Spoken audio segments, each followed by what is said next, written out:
This is Colette from the Sacred Rose Temple with mystical musings, and this week's musing is connected to sacred space, sacred land, sacred whatever we wish to deem somewhere when we travel and visit it because it is a sacred site or a sacred place. And I am an avid sacred site visitor, and in fact, I like to spend most of my time visiting sacred sites. And it was only this weekend after I'd visited a sacred space and I began to really think about a thread that I've been thinking about for a while about what makes certain spaces sacred. And I've been doing some work with ancestral medicine and a great teacher who teaches about the earth and the earth connection. And I really pondered, the whole of earth is sacred. Every single inch of land where we walk is sacred space. So, what makes spaces more sacred than others? Well, we make space sacred by bringing it into our consciousness that indeed it is a sacred space. And usually, a sacred space has a lot of intention there. There are ceremonies and rituals. People will anoint that space, they will consecrate it, they will perform something that labels that space sacred. We may project sacredness onto mountains more than water, onto water more than, mud. And it's all a matter of our own inner projections and what we deem is sacred. And I really thought about this and my own views of what is sacred and what is a sacred space. I thought about Chartres Cathedral, where the Druids had originally felt that there was a divine feminine energy and marked the space in Chartres.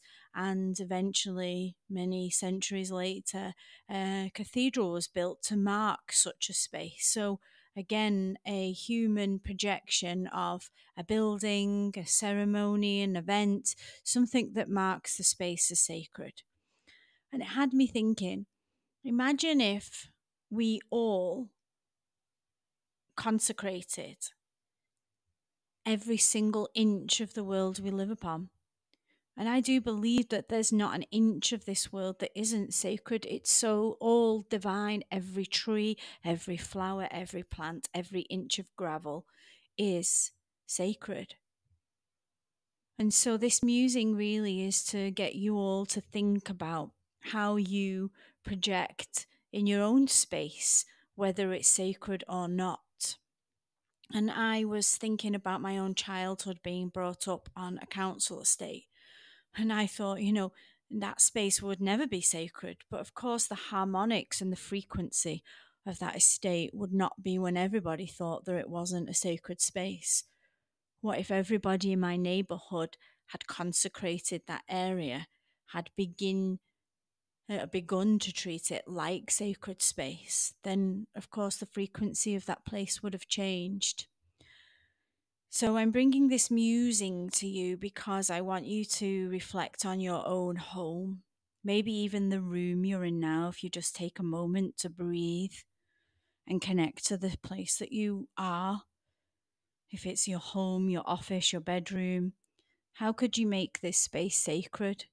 How could you consecrate it? Maybe you might light a candle or place an altar in the room. Whatever you project is consecrating a space. Maybe you may perform a certain ceremony there.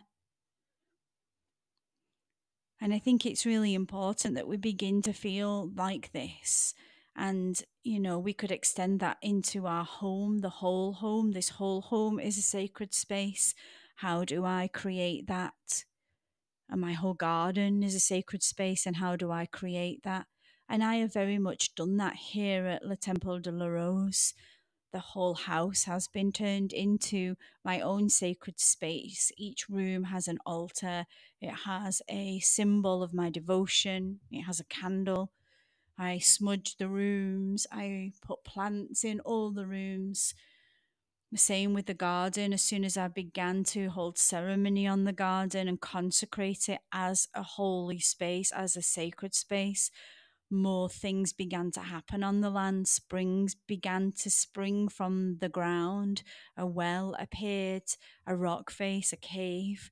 And so the land begins to vibrate in the energy of sacredness because it already is, and it begins to interact with our own psyche. So I do that in my own space, and I just wonder whether you do that with yours. And imagine if we began to make this world an imagined sacred space within our own minds. Imagine if we began to pull that forward and began to treat every corner of this earth as sacred space. Imagine if every mountain, every rock, every stone, every flower, every river, every piece of pavement was indeed deemed as sacred by us. Imagine the vibration that would change, the frequency that would change in our collective. Imagine our behaviors.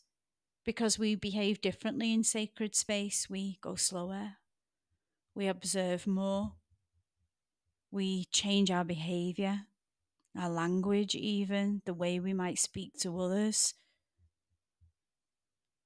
So imagine that. Imagine if we actually connected to the earth in every corner as she actually is, a sacred vessel, a sacred space. Imagine what that would do. So just take a moment now to close your eyes and just connect to what you feel is sacred. What does sacred feel like inside of you?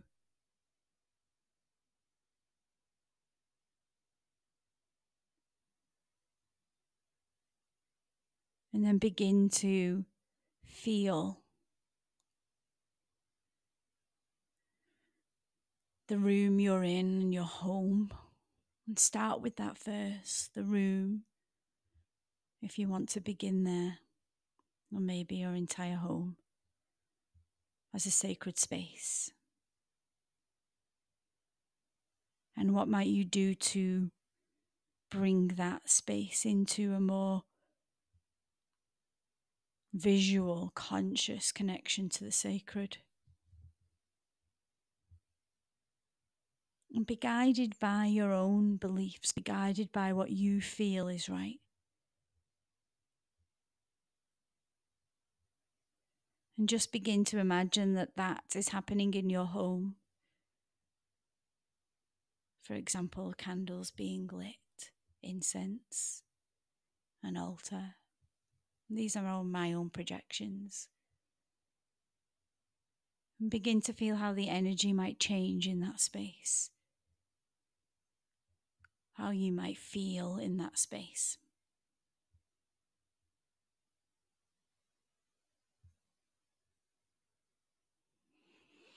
And take a big, deep breath. So I wanted to just plant this seed of sacred space, of each and every corner of our world being sacred space, being of an energetic frequency, noticing that frequency and how we can elevate that frequency, how some frequencies are meant to not be elevated, noticing the subtle change of energy as we might enter a forest or climb a mountain or sit by the sea.